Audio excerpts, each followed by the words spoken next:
Very good evening to all my SV atoms. How are you all? Can you hear me? मुझे फटाफट से एक बार chat में बता दो whether all of you can hear me or not. So I hope ये जो मैंने सीरीज स्टार्ट करी थी for the fast track revision for JEE Main April attempt वाला, I hope ये वाली सीरीज काफी सारे स्टूडेंट्स के बहुत अच्छे से काम आ रही है ना? So I thought नहीं, मैंने पता पहले सोचा नहीं, I was like, मैं एक दिन बैठ के तुम्हारे सारे कमेंट्स पढ़ रही थी और भर भर के तुम लोगों ने मेरे इंस्टा पे तो मतलब मैसेजेस कर ही रखे हैं कि मैम ये फास्ट ट्रैक वाली रिवीजन सीरीज को कंटिन्यू करो. सो आई थॉट कि क्यों ना मार्च एंड तक हम पूरी ग्रेड 11th कंप्लीट कर लें. So here I am with another session in this fast track revision series, जहां पर हम कौन सा टॉपिक डिस्कस करेंगे. टॉपिक का नाम है general organic chemistry. Give me 1 second. Yes, so GOC general organic chemistry ये एक ऐसा टॉपिक है जिससे बहुत सारे बच्चों को मतलब बड़ी प्रॉब्लम होती है कि मैम बड़ा सा, ये दिख नहीं रहा ना व्हाइट कलर, तो बहुत सारे बच्चों को बड़ी प्रॉब्लम होती है कि मैम GOC चैप्टर हम हर बार भूल जाते हैं, एक बारी बारी क्विक रिवीजन करनी होती है. सो आज लगभग 15 से 20 minute I will be taking और 15-20 मिनट में ये पूरा का पूरा जनरल ऑर्गेनिक केमिस्ट्री जो चैप्टर है जो NCERT में गिवन है वो पूरा का पूरा हम निपटा देंगे. ठीक है, ताकि जब तुम रिवीजन करो तो जितने भी मेन पॉइंट्स हैं इस पर्टिकुलर चैप्टर GOC के वो हमारे लिए डन हो जाए. ठीक है, चलो ज्यादा मैं टाइम लूंगी नहीं, अभी मैं बेसिकली फटाफट से स्टार्ट कर देती हूँ.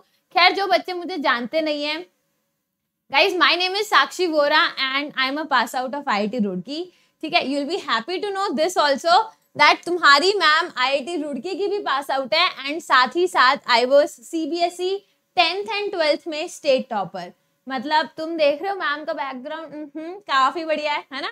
चलो, I was also awarded with KVPY fellowship and last 7 year से I have been teaching chemistry. Online तो पढ़ाने का मुझे खूब एक्सपीरियंस है और इवन ऑफलाइन भी पढ़ाने का एक्सपीरियंस है. चलो, ये मेरे बारे में ज्यादा जानकारी रिक्वायर्ड नहीं है. This is an important announcement which I would like to make today. देखो, सबसे पहली बात तो ये, हर संडे अनअकैडमी की लर्निंग ऐप पर एक स्कॉलरशिप टेस्ट होता है विच आई वांट मेरा हर SV एटम उस स्कॉलरशिप टेस्ट को देगा ही देगा. मतलब Unacademy has really made this thing possible कि हर बच्चा बहुत ही मतलब मैं बोलती हूँ सस्ती तरीके से पढ़ाई कर सकता है. You do not have to spend लाखों का amount to study for JEE, no not now. ठीक है, जो बच्चे आराम से अफोर्ड कर सकते हैं, ये prices really these prices are very less अगर तुम कंपेयर करोगे मतलब अदरवाइज ऑफलाइन क्लासेस से या अदर ऑनलाइन कोचिंग से. The prices are really less. ठीक है, जैसे फॉर एग्जाम्पल कोई बच्चा लेट्स से 1 साल का प्लस का सब्सक्रिप्शन लेता है. प्लस में क्या होता है, रेगुलर क्लासेस मिलती हैं, तुम टीचर से डाउट्स सॉल्व करवा सकते हो, है ना. तुम टीचर से प्रॉपर अपनी मेंटरशिप ले सकते हो. मतलब मेंटरशिप के 2 टाइप्स हैं, वो भी अभी मैं बताती हूँ. लेट्स से कि मैम हमें किस टाइम पे कौन सा चैप्टर पढ़ना चाहिए, क्लास के दौरान भी टीचर्स डिस्कस करते हैं ये सारी चीजें विच कम अंडर प्लस. तो अगर कोई बच्चा प्लस का सब्सक्रिप्शन लेता है तो लेट्स से फॉर एग्जाम्पल 1 साल का किसी ने लिया, 1 महीने का भी ले सकते हो, 3 महीने का, 6 महीने का भी ले सकते हो. बट मैं कंसीडर करती हूँ यार, अगर एक लंबा सब्सक्रिप्शन लेते हो ना, लेट्स से 1-1.5 साल का, 2 साल का, तो वो काफी सस्ता पड़ता है. प्लस एक हमारा जो जर्नी है ना towards our success, towards our destination, वो थोड़ी इजी हो जाती है. चलो, कमिंग टू द पॉइंट, अगर किसी ने 1 साल का सब्सक्रिप्शन लेना है तो लगभग उसको 2888 पर मंथ भरना पड़ता है, जिसमें तुम पूरी JEE की तैयारी कर सकते हो. ठीक है, ये पर मंथ प्राइस हो गया. फाइन. अब इसमें भी अगर ये कोड लगाते हो साक्षी लाइव, तो जो भी उस टाइम का प्राइस होगा ना उस पर डायरेक्ट 10% का डिस्काउंट तुम्हें मिल जाएगा. मेरे SV एटम्स ये कोड आराम से लगाओ, वैसे भी तुम लगाते आए हो, दोबारा भी यूज कर सकते हो. जो नए SV एटम्स हैं वो भी इस कोड को यूज कर सकते हैं टू गेट डिस्काउंट. दूसरी बात ये, लेट्स से कोई बच्चा सब्सक्रिप्शन अफोर्ड नहीं कर सकता, हर संडे अनअकैडमी पर लर्निंग ऐप पर एक लाइव टेस्ट होता है 3 घंटे का. ठीक है, वो तो प्लीज तुम्हें देना ही देना. उसमें इतनी सारी स्कॉलरशिप होती है कि ये सारी चीजें तुम्हारे लिए बहुत इजीली अफोर्डेबल हो जाएंगी. यू डोंट हैव टू से बाद में कि यार मैम महंगा है, हम नहीं ले सकते हैं. तो जो अफोर्ड कर सकते हैं उनके पास तो क्लियर कट चांस है, ले लो आराम से, है ना. जो नहीं कर सकते हैं उनके पास भी स्कॉलरशिप जीतने का पूरा चांस है. Go win the scholarship and you should start learning for JEE, right. Okay, ये आइकॉनिक के प्राइजेस हैं. आइकॉनिक का मतलब जहां पर प्लस का तो सब कुछ होगा ही होगा, साथ में एक मेंटर तुम्हें असाइन किया जाएगा। वो जो मेंटर है ना, वो थ्रू आउट योर स्टडी तुम्हें गाइड करेंगे। जैसे मान लो तुम्हारा एक हफ्ते में टेस्ट हुआ फिजिक्स, केमिस्ट्री, मैथ्स का, तो उस हर टेस्ट की एनालिसिस तुम्हारे मेंटर तुम्हारे साथ डिस्कस करेंगे। जो भी तुम्हारे वीक पॉइंट्स हैं, जो स्ट्रॉन्ग पॉइंट्स हैं, उन सबको वो डिस्कस करेंगे ताकि स्ट्रॉन्ग पॉइंट्स इंप्रूव करते जाएं और वीक पॉइंट्स और डिक्रीज हो जाए, है ना। Okay, and ask a doubt feature के बारे में मैं लास्ट में बताऊंगी how to go for ask a doubt feature, but अभी के लिए फास्ट ट्रैक रिविजन में टॉपिक का नाम है जनरल ऑर्गेनिक केमिस्ट्री। भगड़म दौड़ एंड स्टार्ट कर देते हैं, ठीक है। ये चैप्टर इतना लल पलल चैप्टर है, लिटरल सेंस में बहुत सिंपल चैप्टर है, ध्यान से करना। अब तुम टाइमर नोट कर लो, 15 से लेके 20 मिनट में पढ़ाऊंगी और बस पढ़ाऊंगी 15-20 मिनट, और तुम देखना कितने मस्त तरीके से पूरा चैप्टर रिवाइज हो जाता है। Let's get started, my time starts now. देखो, ये जो जीओसी चैप्टर है उसमें जो फर्स्ट टॉपिक है जिससे क्वेश्चन पूछा जा सकता है वो है आइसोमेरिज्म। आइसो का मतलब होता है सेम, मर का मतलब होता है यूनिट, है ना। बहुत डिटेल में नहीं जाएंगे, काम की बात करते हैं। आइसोमेरिज्म हमारे दो क्लासेस में कैटेगराइज किए गए हैं, एक है स्ट्रक्चरल और एक है स्टीरियो आइसोमेरिज्म, ठीक है। इसको भी थोड़ी देर बाद पढ़ेंगे, पहले स्ट्रक्चरल आइसोमर्स पढ़ लेते हैं। स्ट्रक्चरल आइसोमर्स जो होते हैं वो फर्दर बड़े सारे कैटेगरीज में डिवाइड किए जाते हैं। Chain isomer, position, functional, metamers, tautomers, ring chain isomer. इन सबसे रिलेटेड क्वेश्चन आ सकता है, मतलब सबसे नहीं, किसी एक आधे से रिलेटेड क्वेश्चन आ जाएगा जेई मेन के लिए। इवन नीट वाले बच्चों के लिए भी ये सारे आइसोमर्स क्या होते हैं इनको समझना जरूरी है। जैसे चेन आइसोमर्स क्या होते हैं, फॉर एग्जाम्पल हमारे पास दो कंपाउंड हैं जिनकी length of main chain of carbon atom different है। जैसे यहाँ पर 4 कार्बन एटम है स्ट्रेट चेन में, यहाँ सिर्फ 3 कार्बन एटम है स्ट्रेट चेन में, जबकि दोनों का फॉर्मूला सेम है। ऐसे आइसोमर्स को बोलते हैं चेन आइसोमर्स। उसके बाद होता है पोजिशनल आइसोमर्स। पोजिशनल आइसोमर्स क्या होते हैं, जो मेन चेन की लेंथ है वो फिक्स कर दो। जैसे मान लो ये कर दिया मैंने, मेन चेन की लेंथ फिक्स कर दी। अब जो फंक्शनल ग्रुप तुमने लगाना है, लेट अस से OH, यहाँ पर फर्स्ट पोजीशन पे लगा दिया, यहाँ सेकंड पोजीशन पे लगा दिया, तो ऐसे आइसोमर्स को बोलते हैं पोजिशनल आइसोमर्स, जहां पर मेन कार्बन चेन की लेंथ फिक्स होती है but position of functional group different हो जाता है। फिर आते हैं हमारे फंक्शनल आइसोमर्स। फंक्शनल आइसोमर्स वो होते हैं जिनका फॉर्मूला तो सेम है बट फंक्शनल ग्रुप अलग अलग लगे हो सकते हैं। जैसे देखना CCOC, ये नेल पेंट रिमूवर सारी लड़कियों को पता ही होगा, एसीटोन होता है। और ये देखना ये कीटोन है, CCC डबल बॉन्ड ORH, ये क्या हो गया, एल्डिहाइड। तो यहाँ पर एक है हमारा एल्डिहाइड, एक है हमारा कीटोन, तो मतलब फंक्शनल ग्रुप ही डिफरेंट हो गया, इसको बोलते हैं क्या, फंक्शनल आइसोमेरिज्म, ठीक है। नेक्स्ट हमारा आ जाता है मेटामर्स। एक बार इरेज कर देती हूँ सब कुछ, अब मैं मेटामर्स के बारे में बताती हूँ। देखो जरा, तुमने एक ऐसा ज्वाइनिंग फंक्शनल ग्रुप ले लिया, इसको जब मैंने पूरी डिटेल में बताया था ना तो मैं इसको रावण फंक्शनल ग्रुप बोलती हूँ। बीच में एक सिर, रावण का 2 साइड इसके हाथ, मतलब बाकी इसके साइड इधर सिर और इधर सिर, है ना, वो रावण की शक्ल ऐसी दिखती है। तो इसको हमने मेन मान लिया, मेन ग्रुप मान लिया। इसके राइट पे मैंने लगा दिए 2 कार्बन, इसके लेफ्ट पे लगा दिए 2 कार्बन, ठीक है। अब एक और ले लो, राइट पे तुम लगा दो 3, लेफ्ट पे लगा दो सिर्फ 1, मतलब इस ग्रुप के आजू बाजू जो लेंथ ऑफ कार्बन चेन है वो डिफरेंट है ना, ऐसे आइसोमर्स को बोलते हैं हम मेटामर्स, ठीक है। एक होते हैं हमारे टॉटोमर्स। टॉटोमर्स क्या होते हैं, ध्यान से देखो, ये CH3COCH2H। एक बात याद रख लेना, ये हमारा मेन फंक्शनल ग्रुप है। फंक्शनल ग्रुप के जो बाजू वाला कार्बन होता है उसको बोलते हैं अल्फा कार्बन। अल्फा कार्बन से जुड़ा जो हाइड्रोजन होता है उसको बोलते हैं अल्फा हाइड्रोजन। तो ये जो अल्फा हाइड्रोजन है, मैं पिछली बहुत सारी वीडियोस में केमिकल बॉन्डिंग में भी सिखाया था, ये एसिडिक होता है। एसिडिक होता है तो ये निकल जाएगा H+। ये जो पेयर ऑफ इलेक्ट्रॉन्स है इधर आ जाएंगे और ये इधर आ जाएंगे। जिनको ये नहीं समझ आया थोड़ी देर और रुक जाओ, जब मैं हाइपर कॉन्जुगेशन समझाऊंगी ना तो ये चीज और क्लियर हो जाएगी, ठीक है। तो यहां से क्या बन गया structure, CH3COH double bond CH2। ध्यान से देखना, ये इन और ऑल, ये कीटो, जो ऊपर वाली फॉर्म है उसमें कीटोन ग्रुप है ना, तो उसको मैं कीटो फॉर्म बोलूंगी। जो नीचे वाली फॉर्म है उसमें डबल बॉन्ड है तो इन बोलूंगी, OH है तो ऑल बोलूंगी। तो ये दोनों आपस में इंटर कन्वर्ट होते रहते हैं। इसी ग्रुप, इन्हीं दोनों को आपस में क्या बोल देते हैं, टॉटमर्स, जिनको हम कीटो इनोल आइसोमेरिज्म भी बोलते हैं, ठीक है। एक लास्ट है ring chain isomer. Ring chain isomer अपने आप में ही काफी सिंपल है। मान लो हमारे पास 4 कार्बन एटम्स हैं, वो आपस में कनेक्टेड है in the form of ring, तो ये रिंग हो गया। 4 कार्बन एटम्स हैं, वो आपस में कनेक्टेड है by the help of straight chain, कहीं पर एक डबल बॉन्ड लगा दो, इन दोनों का फॉर्मूला सेम होता है, ऐसे आइसोमर्स को बोलते हैं रिंग चेन आइसोमर्स। तो स्ट्रक्चरल आइसोमर्स में से जेई मेन का क्वेश्चन आने के खूब सारे चांसेस हैं। अब क्योंकि फास्ट ट्रैक रिवीजन है तो मैं फटाफट ही रिवाइज करवाऊंगी। अगर किसी बच्चे को पूरी डिटेल में समझना है तो मैंने एक 45 डेज का क्रैश कोर्स लिया था इस चैनल पर, ठीक है, उसमें जीओसी शायद 2 दिन पढ़ाया था, ठीक है। आई डोंट रिमेम्बर लेक्चर 16 और 17 नाम से शायद एक लेक्चर था, फिर भी तुम एक बार देख लेना, 45 डेज के क्रैश कोर्स में है, हर चीज बहुत डिटेल में करा रखी है, वहां से फॉलो कर सकते हो, ठीक है। Now moving on to our next category, stereoisomerism. Stereoisomerism का मतलब क्या होता है? स्पेशियल अरेंजमेंट, ठीक है। जैसे स्टीरियो आइसोमेरिज्म में एक होता है ज्योमेट्रिकल आइसोमेरिज्म, समझाती हूं क्या है। मान लो ये एक हमारे पास डबल बॉन्डेड कार्बन एटम है, यहाँ पर 2 ग्रुप्स लगे हुए हैं, ए बी बी। ए और ए का मतलब जैसे क्लोरीन हो गया, फ्लोरीन हो गया, आयोडीन हो गया, कोई भी ग्रुप हो गया, ठीक है।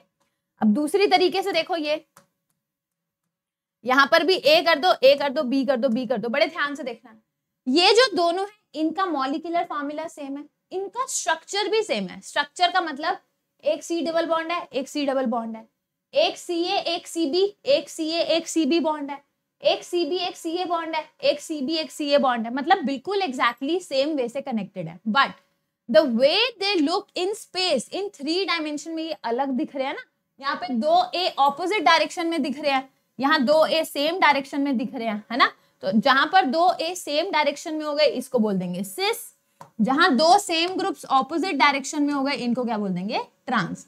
तो ऐसे मॉलिक्यूल्स, ठीक है, जिनका स्ट्रक्चर सेम है, मॉलिक्यूलर फॉर्मूला सेम है, but the way they exist in nature, the way they exist in 3 dimensional space, वो अगर चेंज है तो उसको बोलते हैं स्टीरियो आइसोमेरिज्म। तो इनको हम बोलते हैं ज्योमेट्रिकल आइसोमेरिज्म। ज्योमेट्रिकल आइसोमेरिज्म में बहुत सारे क्वेश्चन तुम्हें जेई मेन और एडवांस में भी दिखेंगे। याद रखना, यहाँ पर रिस्ट्रिक्टेड रोटेशन होती है about the double bond. Double bond move नहीं कर सकता, देयर इज रिस्ट्रिक्टेड रोटेशन। तो सिस ट्रांस आइसोमर्स क्या क्या होते हैं ये भी मैंने तुम्हें समझा दिया। नाउ अब इसी की आगे अगर मैं कंटिन्यू करूं, जनरल ऑर्गेनिक केमिस्ट्री में एक वर्ड आते हैं जिसको हम बोलते हैं इंटरमीडिएट्स। ये भी तुम्हें समझना है, ध्यान से देखो।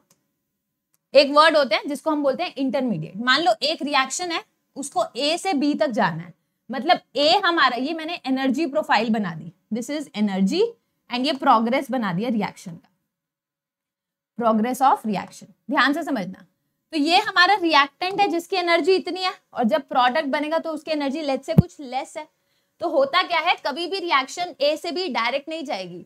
बहुत बार ऐसे होता है, मतलब बहुत रेयर होता है कि रिएक्शन ए से बी डायरेक्ट चली जाए, बट मेनी केसेस में क्या होता है, पहले रिएक्टेंट एक हायर एनर्जी स्टेट में कन्वर्ट होता है, जिसको बोलते हैं हम ट्रांजिशन स्टेट या कॉम्प्लेक्स बोल देते हैं, जिसको हम एस्ट्रिक्स से रिप्रेजेंट करते हैं, और उसके बाद वो प्रोडक्ट पे कन्वर्ट होता है। अब ये जो ट्रांजिशन स्टेट है इसको हम इंटरमीडिएट भी बोलते हैं। ये 3 इंटरमीडिएट हमारे सिलेबस में हैं। एक है कार्बोकेटायन। कार्बोकेटायन क्या होता है, अगर कार्बन पर पॉजिटिव चार्ज है तो कार्बोकेटायन। एक है कार्बोएनायन, कार्बोएनायन का मतलब कार्बन पे नेगेटिव चार्ज। एक होता है फ्री रेडिकल। फ्री रेडिकल का मतलब होता है कार्बन पे सिर्फ एक सिंगल इलेक्ट्रॉन अगर पड़ा है। ये 3 हमारे जेईई मेन के सिलेबस में है, कार्बीन हमारे सिलेबस में नहीं है, ठीक है। अब इस इंटरमीडिएट को बन तो गया ये, अब इस इंटरमीडिएट को स्टेबलाइज करना है। So here comes the another topic जिसके बारे में मैं शुरू में बात कर रही थी, वो है स्टेबलाइजेशन इफेक्ट्स, जिसमें से पहला स्टेबलाइजेशन इफेक्ट है इंडक्टिव इफेक्ट। बड़े ध्यान से इस चीज को समझना, क्या होता है इंडक्टिव इफेक्ट, ध्यान से देखते जाओ। मान लो कार्बन और इस कार्बन पे पॉजिटिव है, मान लो कार्बन पे पॉजिटिव है और यहाँ लगा हुआ है फ्लोरीन। बड़े ध्यान से मेरी बात को समझना, ठीक है। ये जो कार्बन है जिसके ऊपर कार्बोकेटायन है वो sp2 हाइब्रिडाइज्ड है, sp2 हाइब्रिडाइज्ड है ना। इसके बाजू वाला जो कार्बन है वो है sp3 hybridised, this is also sp3 hybridised. तो sp3 हाइब्रिडाइज्ड कार्बन की इलेक्ट्रोनेगेटिविटी कम होती है ना, क्योंकि इसके अंदर जस्ट 25% s कैरेक्टर है, जबकि इसके अंदर 33% s कैरेक्टर होता है। तो ये ज्यादा इलेक्ट्रोनेगेटिव है, ये कम इलेक्ट्रोनेगेटिव है। तो जो ज्यादा इलेक्ट्रोनेगेटिव है वो इलेक्ट्रॉन्स को अपने टुवर्ड्स खींचेगा। ये जो सिग्मा बॉन्डेड इलेक्ट्रॉन्स हैं, इनको ये कार्बन अपने टुवर्ड्स खींचेगा, या फिर मैं बोल सकती हूँ ये कार्बन इस वाले कार्बन को इलेक्ट्रॉन्स डोनेट करेगा। सिमिलरली ये कार्बन इस कार्बन को इलेक्ट्रॉन्स डोनेट कर रहा है। तो अगर एक एटम या एक ग्रुप सिग्मा बॉन्ड के थ्रू इलेक्ट्रॉन्स को डोनेट कर रहा है तो इसको बोलते हैं प्लस इंडक्टिव इफेक्ट, कि कार्बोकेटाइन पर इलेक्ट्रॉन्स जा रहे हैं, डोनेट हो रहे हैं, है ना। आगे देखो, यहां पर लगा हुआ है फ्लोरीन विच इज बदतमीज एटम। बदतमीज का मतलब बहुत इलेक्ट्रोनेगेटिव है। ये इतना इलेक्ट्रोनेगेटिव है कि ये इस कार्बन से इलेक्ट्रॉन्स को खींचेगा। जब ये इससे इलेक्ट्रॉन को खींचेगा तो इस कार्बन पर भी इलेक्ट्रॉन की डेफिशिएंसी हो जाएगी, तो ये फर्दर इस कार्बोकेटाइन से इलेक्ट्रॉन्स को खींचेगा। तो अगर कार्बोकेटाइन से तुम इलेक्ट्रॉन्स को खिंचवा रहे हो वाया सिग्मा बॉन्ड तो इसको बोलते हैं माइनस आई इफेक्ट। यहां पर यही लिख रखा है, the shifting of an electron along the carbon chain due to the difference in electronegativity। याद रखना, इंडक्टिव इफेक्ट सिर्फ सिग्मा बॉन्ड पे ऑपरेट करता है एंड उसका रीजन है difference in the electronegativity of the two atoms जिनके बीच में बॉन्ड बन रहा है। ठीक है, मैं काफी शॉर्ट में समझा रही हूँ बिकॉज इट इज रिविजन। जिन बच्चों को डिटेल में समझना है वो 45 डेज क्रैश कोर्स का ऑर्गेनिक का लेक्चर, जीओसी वाला लेक्चर जरूर देख लेना। फाइन, एक और टॉपिक जिससे रिलेटेड भर भर के क्वेश्चन पेपर में आते हैं वो है स्ट्रेंथ ऑफ एसिड्स। मैं तुम्हें शॉर्टकट सिखा रही हूँ। This shortcut is known as SV atoms का शॉर्टकट, क्योंकि मेरे सारे एसवी एटम्स को ये शॉर्टकट रटा पड़ा है। देखो, मान लो कभी भी पेपर में कोई क्वेश्चन आए, जैसे ये आ गया, मैं तुम्हें ये टॉपिक ना एक क्वेश्चन की हेल्प से सिखाऊंगी। मान लो कभी क्वेश्चन आए, कभी क्या बहुत बार ये क्वेश्चन आता है पेपर में, वो दे रखे होते हैं उसने 4 एसिड और कहता है इनमें से ना सबसे स्ट्रॉन्ग एसिड कौन सा है, या इनको इनकी एसिडिटी के ऑर्डर में लगाओ। मेरी बात सुनो, मेरे सारे एसवी एटम्स को ये बात पता होनी चाहिए। जब भी कभी जो मॉलिक्यूल्स हैं उनकी एसिडिटी कंपेयर करने को बोला गया है, और याद रखना ऑर्गेनिक का क्वेश्चन आए तो ये कॉन्सेप्ट आराम से यूज कर सकते हो। अगर एसिडिटी के बारे में पूछा गया तो क्या करो, सबसे पहले H+ निकाल दो, निकाल देना H+ फटाफट से निकाल देना, मतलब मोस्ट एसिडिक प्रोटॉन निकाल दो। जैसे ये एसिड है बिकॉज ऑफ ये वाला H, तो यहां से निकाल दो, निकाल दिया। यहां पर क्या बना लिया, CF3COO-। अब ये जो हमारे पास कॉन्जुगेट बेस बन गए हैं, इनमें से देखो ज्यादा स्टेबल कौन सा है। जो ज्यादा स्टेबल होगा ना उसके कॉरेस्पॉन्डिंग वाला एसिड ज्यादा स्टेबल, मतलब ज्यादा एसिडिक होगा। देखना, ये CH3 तो इलेक्ट्रॉन डोनेटिंग ग्रुप है, तो यहाँ पर ऑक्सीजन पे नेगेटिव चार्ज इंक्रीज कर रहा है। और अगर ऑक्सीजन पे नेगेटिव बढ़ा, यार हम नहीं चाहते हैं कि नेगेटिव बढ़े या पॉजिटिव बढ़े, हम चाहते हैं न्यूट्रल हो जाए। तो यहाँ पर नेगेटिव बढ़ रहा है, मतलब दिस इज अनस्टेबल। अगर ये अनस्टेबल है तो ये लिख देना दिस इज लेस एसिडिक, ये बहुत ज्यादा एसिडिक नहीं है। ऑन द अदर हैंड यहाँ पर 3 फ्लोरीन है जो इलेक्ट्रॉन्स को फुल ऑन खींचेंगे। अगर इलेक्ट्रॉन्स को खींचेंगे तो it is electron withdrawing group, minus I effect show करेगा, या नेगेटिव कम हो जाएगा। नेगेटिव कम हो गया, वाह भाई वाह, चार्ज कम होना चाहिए, so this is more stable. और अगर ये स्टेबल हुआ so this will be more acidic. सो एक एसिडिक कैरेक्टर वाला क्वेश्चन आएगा, वो इस पर्टिकुलर थियोरी से तुम सॉल्व कर सकते हो। ठीक है, now let us talk about another, ये जो क्या था ना इलेक्ट्रॉन डिस्प्लेसमेंट इफेक्ट, जिसको बोलते हैं मीजोमेरिक इफेक्ट। बड़े ध्यान से देखना, ठीक है। मान लो हमारे पास एक कॉन्जुगेटेड सिस्टम है। कॉन्जुगेटेड हमने याद है, हमने केमिकल बॉन्डिंग में पढ़ा था, double single double, double single negative, ये कॉन्जुगेटेड सिस्टम है।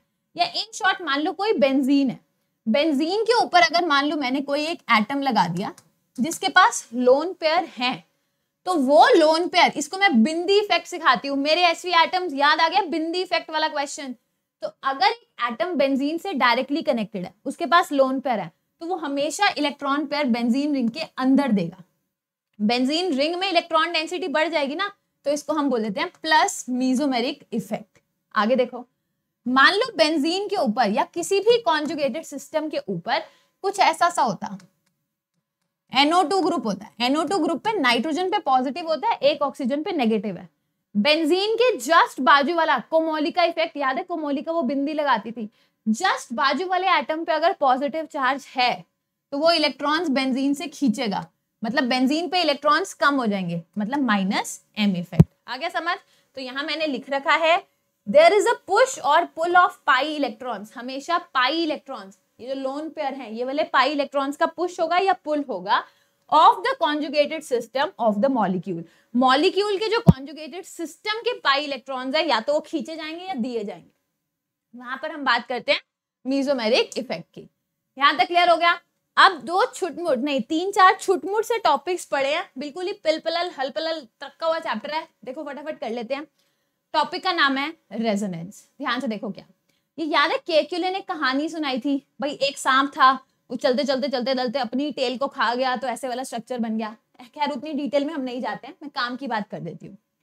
यहां पर मैं बोल रही हूँ कि जहां पर भी कॉन्जुगेशन होगा वहां पर हम रेजोनेंस के बारे में सोच सकते हैं, मतलब रेजोनेंस वहीं पर होगी। रेजोनेंस पता है एक स्टेबलाइजेशन इफेक्ट है अगर किसी सिस्टम में कॉन्जुगेशन है। अब बहुत सारे बच्चों को कॉन्जुगेशन ही नहीं पता क्या होता है, तो यहां देख लो, मान लो एक डबल बॉन्ड है, एक सिंगल बॉन्ड है, एक डबल बॉन्ड है, इसको मैं बोलती हूँ डबल सिंगल डबल। मान लो एक डबल बॉन्ड है, एक सिंगल बॉन्ड है, एक पॉजिटिव चार्ज है कार्बन पे, तो इसको बोलते हैं डबल सिंगल पॉजिटिव, या फिर डबल सिंगल, यहाँ पर किसी भी कार्बन या ऑक्सीजन या किसी पर भी नेगेटिव है, तो double single double, double single positive, double single negative, या फिर डबल सिंगल फ्री रेडिकल। ऐसे जितने भी हमारे कॉन्जुगेट सिस्टम, इनको बोलते हैं कॉन्जुगेट सिस्टम। अगर किसी मॉलिक्यूल में कॉन्जुगेटेड सिस्टम होगा तो जो हमारे पाई इलेक्ट्रॉन्स हैं वो आराम से मूव करेंगे। याद रखना इलेक्ट्रॉन्स वहीं से मूव करते हैं जहां हाई इलेक्ट्रॉन डेंसिटी होती है, और वहां मूव करेंगे जहां इलेक्ट्रॉन डेंसिटी कम है। लाइक फॉर एग्जांपल यहाँ तो दोनों ही जगह डबल बॉन्ड है, तो किसी को भी एक को मूव कराओ, ये इधर आया तो ये वाला इस पर आ जाएगा, आगे जाने के लिए कोई नहीं है ना, तो एटम पे भेज दो। इसका कैसे बनेगा रेजोनेटिंग स्ट्रक्चर, ऐसे ऐसे। इस कार्बन का एक बॉन्ड टूट गया तो यहाँ लगा दो पॉजिटिव, इस कार्बन पे एक एक्स्ट्रा इलेक्ट्रॉन पेयर आ गया तो लगा दो नेगेटिव। ये इन दोनों का कॉन्जुगेट सिस्टम हो गया। यहाँ देखना double single positive, positive pay electrons की कमी है तो ये जो डबल बॉन्ड है वो कहाँ आ गया, वो यहाँ आ गया।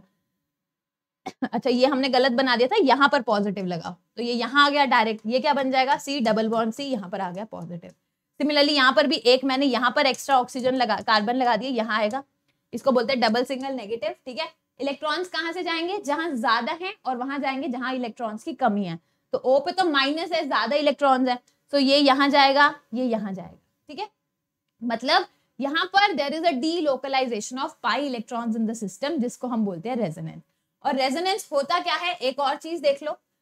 मान लो हमारे पास एक मॉलिक्यूल है कार्बोनेट आयन, ठीक है, CO3 इसका ये स्ट्रक्चर है। कोई बंदा कहे मैम रेजोनेंस करा के ऐसा स्ट्रक्चर बना सकते हैं। कोई भी दो रेजोनेटिंग स्ट्रक्चर्स को हम डबल, ये जो डबल साइडेड एरो है उससे दिखाते हैं, ठीक है, सेपरेट करते हैं।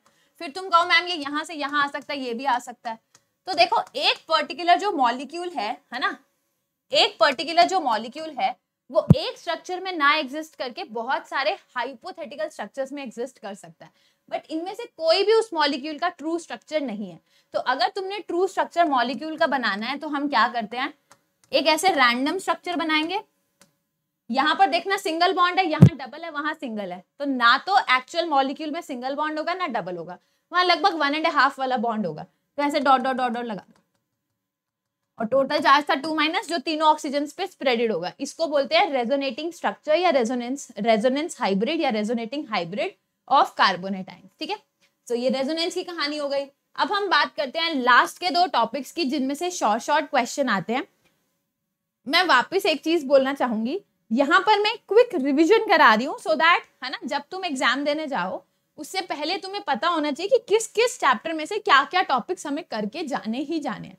जिन बच्चों को किसी भी टॉपिक की डिटेल पढ़नी है, लेट अस से एरोमेटिसिटी की डिटेल पढ़नी है, तो 45 डेज वाले क्रैश कोर्स की थ्योरी और उसके क्वेश्चंस को फॉलो कर लेना। They are super super super cool. ठीक है, टॉपिक का नाम है एरोमेटिसिटी। ठीक है, एरोमेटिसिटी, एरोमेटिक कुछ कैरेक्टर्स होते हैं। बचपन में ये कहा जाता था एरोमेटिक मतलब ऐसे कंपाउंड जिनके अंदर अरोमा होता है, जिनके अंदर एक अच्छी सी फ्रेग्रेंस होती है, बट आजकल उनको एरोमेटिक हम मतलब aromatic is not just defined कि भाई उनके अंदर स्मेल होनी चाहिए।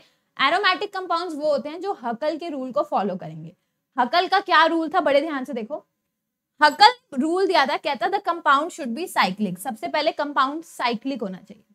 Compound has to be planar, this is very very important. चाहे तुम 2019 का 2020 का पेपर उठा के देख लो या 2021 के जो करंट ईयर क्वेश्चंस है वो उठा के देख लो, कहीं ना कहीं प्लेनैरिटी से रिलेटेड क्वेश्चन मिल जाएगा। तो हकल ने कहा था कि जो मॉलिक्यूल है वो प्लेनर होना चाहिए, और मॉलिक्यूल प्लेनर तभी होगा जब जो जिन एटम्स की हाइब्रिडाइजेशन हो रखी है वो sp2 हाइब्रिडाइज होने चाहिए, नियरली प्लेनर होना चाहिए कंपाउंड। आगे देखो, उसने कहा था कॉन्जुगेशन होनी चाहिए, double single double double single positive कैसे भी करके कॉन्जुगेशन होनी चाहिए थ्रू आउट द सिस्टम। कितने पाई इलेक्ट्रॉन्स इन्वॉल्व होने चाहिए? There have to be 4n + 2 pi electrons throughout the system. अगर ये सारी कंडीशंस फॉलो हो रही हैं तो हम कंपाउंड को कह देते हैं ये एरोमेटिक है। अदरवाइज कंपाउंड या तो एंटी एरोमेटिक होगा या नॉन एरोमेटिक होगा। मैं तीनों एग्जांपल्स दे देती हूँ। जैसे मान लो एक ये कंपाउंड है, ठीक है, मैंने यहाँ पर पॉजिटिव बना दिया। क्या ये कंपाउंड साइक्लिक है? यस। सारे एटम्स को उठा करके देख लो, सारे एटम्स sp2 हाइब्रिडाइज्ड है, मतलब जो कंपाउंड है वो प्लेनर है। कितने पाई इलेक्ट्रॉन्स रिक्वायर्ड, कितने यूज हो रहे हैं? 1 2 3 4। तो मैं यहाँ पर करूँ 4n + 2 की वैल्यू कितनी आई है? 4। 4n की वैल्यू कितनी आई है? 2। n की वैल्यू आ गई 1/2। अरे रे रे रे, तो यहाँ पर 4n + 2 पाई इलेक्ट्रॉन्स वैलिड नहीं हो रहा ना, दिस इज नॉट वैलिड। तो अब इसको हटाओ, कितना आ गया था? 4n + 2 = 4। तो ये नहीं आया, मतलब दिस इज नॉट एरोमेटिक। अब देखते हैं एंटी है या नॉन एरोमेटिक है। एंटी एरोमेटिक कंपाउंड होने के लिए कंपाउंड साइक्लिक होना चाहिए, प्लेनर होना चाहिए, ठीक है, through out the molecule conjugation होनी चाहिए, बट यहाँ पर 4n पाई इलेक्ट्रॉन्स होने चाहिए। n की वैल्यू 1 2 3 अप टू कुछ भी हो सकती है, ठीक है। तो यहाँ पर एक बार लगा के देखो, 4n पाई = 4, मतलब n की वैल्यू 1 आ गई। हाय राम, तो ये काफी अनस्टेबल मॉलिक्यूल है जिसको हम बोल देते हैं एंटी एरोमेटिक। और मान लो हमारे पास कुछ ऐसा सा कंपाउंड होता, दिखने में तो ये लगता है कि मैम ये तो एक साइक्लिक कंपाउंड है, बट ये एक्चुअली टब शेप का कंपाउंड होता है, मतलब दिस इज नॉट प्लेनर। और अगर कोई कंपाउंड प्लेनर ही नहीं है, मतलब अगर किसी कंपाउंड में let's say sp3 hybridised carbon है या कोई कंपाउंड प्लेनर नहीं है, तो ऐसे कंपाउंड्स को हम बोल देंगे नॉन एरोमेटिक, ठीक है ना। इस टाइप का क्वेश्चन 2021 में भी पूछा जा चुका है, तो दोबारा भी पूछा जा सकता है। सो 3 कैटेगरीज याद रखनी है। एरोमेटिक का मतलब साइक्लिक होना चाहिए, प्लेनर होना चाहिए, 4n + 2 पाई इलेक्ट्रॉन्स फुलफिल करना चाहिए, n की वैल्यू 0 1 2 3 कुछ भी हो सकती है। नॉन एरोमेटिक का मतलब या तो साइक्लिक ना हो, या ओपन कंपाउंड हो, ओपन चेन, या प्लेनर ना हो, ठीक है। इलेक्ट्रॉन्स को बाद में देखेंगे, पहले यही 3 चीजें देख लेनी होती है कि साइक्लिक नहीं है, ओपन चेन है, प्लेनैरिटी नहीं है, कोई sp3 हाइब्रिडाइज्ड कार्बन है, लाइक दैट। और एंटी एरोमेटिक कंपाउंड मतलब साइक्लिक है, प्लेनर है, कॉन्जुगेटेड सिस्टम भी है, बट सिर्फ 4n पाई इलेक्ट्रॉन्स है, n की वैल्यू 1 2 3। और अगर मैं ऑर्डर में अरेंज करने की बात करूं तो सबसे अच्छे होते हैं एरोमेटिक, फिर होते हैं नॉन एरोमेटिक, और फिर लास्ट में होते हैं एंटी एरोमेटिक। ये स्टेबिलिटी ऑर्डर हो गया, समझ आ गया। Now moving on to our last topic which is hyperconjugation. इसके लिए भी मुझे एक ब्लैंक स्क्रीन लेनी पड़ेगी तुम्हें समझाने के लिए क्या होती है हाइपर कॉन्जुगेशन। ध्यान से देखो, मान लो मेरे पास एक मॉलिक्यूल है समथिंग लाइक दिस, ठीक है। यहां पर तुम्हें डबल बॉन्ड को सबसे पहले तो सर्कल कर लेना है। डबल बॉन्ड के जस्ट बाजू वाला जो कार्बन है ना, इसको तुम लिख दो अल्फा कार्बन, ठीक है। अल्फा कार्बन के साथ जो हाइड्रोजन जुड़ा हुआ है ना, उसको तुम लिख दो अल्फा हाइड्रोजन। वो क्या है? Alpha hydrogen.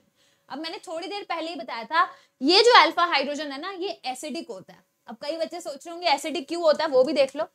इसके एसिडिक होने का रीजन ये है कि अगर H+ चला गया तो अब जो कार्बोएनाइन बनेगा वो रेजोनेंस स्टेबलाइज्ड बनेगा, दिख रहा है। The carbanion that will be formed is resonance stabilized, इसीलिए मैं बोल रही हूँ कि एसिडिक है ना। अब इसी चीज को कंटिन्यू कर लेते हैं, क्योंकि ये एसिडिक, क्योंकि CH2 और ये H+, ठीक है, क्योंकि ये एसिडिक H+ है यहाँ पर, तो और ये जो सिस्टम है यहाँ पर रेजोनेंस में इन्वॉल्व है, अभी मैंने बताया, तो ये H+ यहाँ पर आ जाएगा, क्या बन जाएगा? CH3 CH double bond CH2 बन गया। मतलब इसी को हम बोलते हैं हाइपर कॉन्जुगेशन, मतलब एक मॉलिक्यूल का। और कई बार तुम ये भी कह सकते हो कि ये बन गया CH2 डबल बॉन्ड CH, और यहाँ पर लिख दो CH2-। और ये जो H+ है ना, ये कहीं ना कहीं यहाँ पर घूमता फिरता रहता है।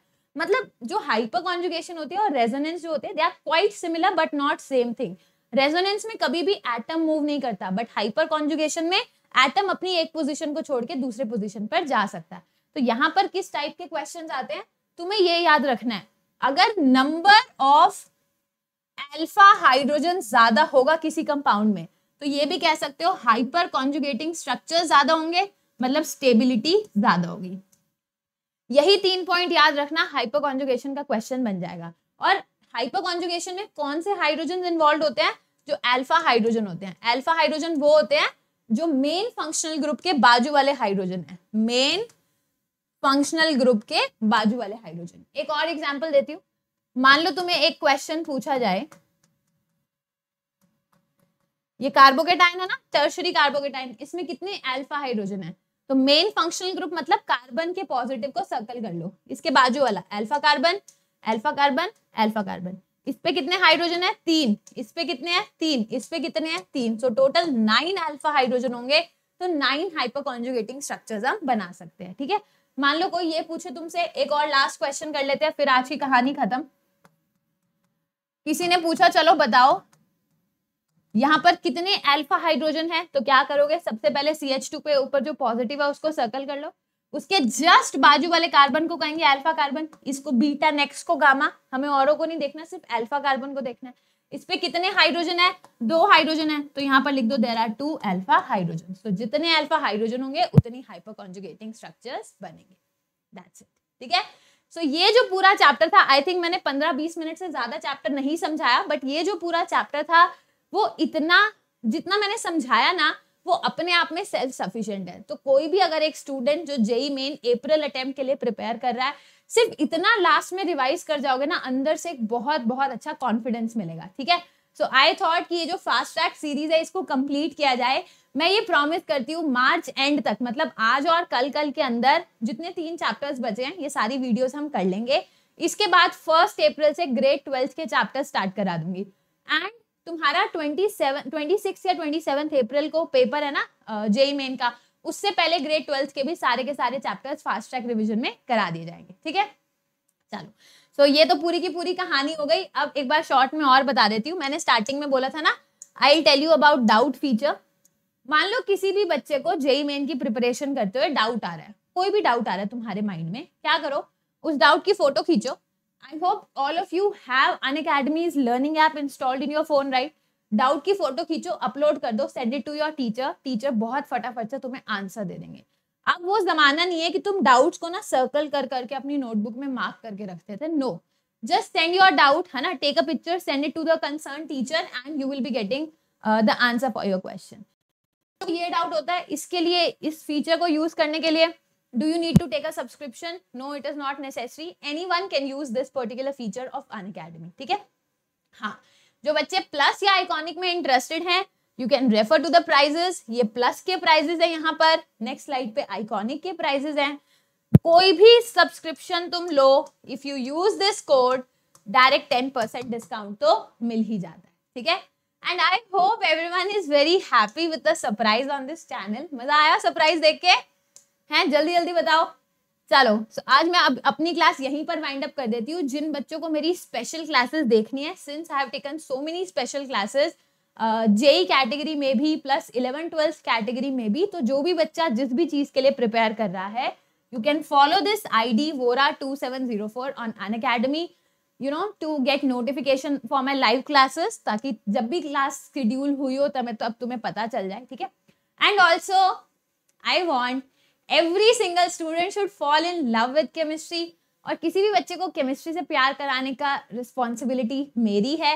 सो अगर you are subscribing the channel, ये मत सोचो कि you will be just any other subscriber. No, you will not be just a subscriber, but you will be an SV Atom, और तुम्हारी केमिस्ट्री की रिस्पॉन्सिबिलिटी फुल ऑन मेरे कंधे पे है, and I will not let you down, that is for sure. चलो, so thank you so much for attending the session. I will be meeting you very soon. Take care. Bye-bye.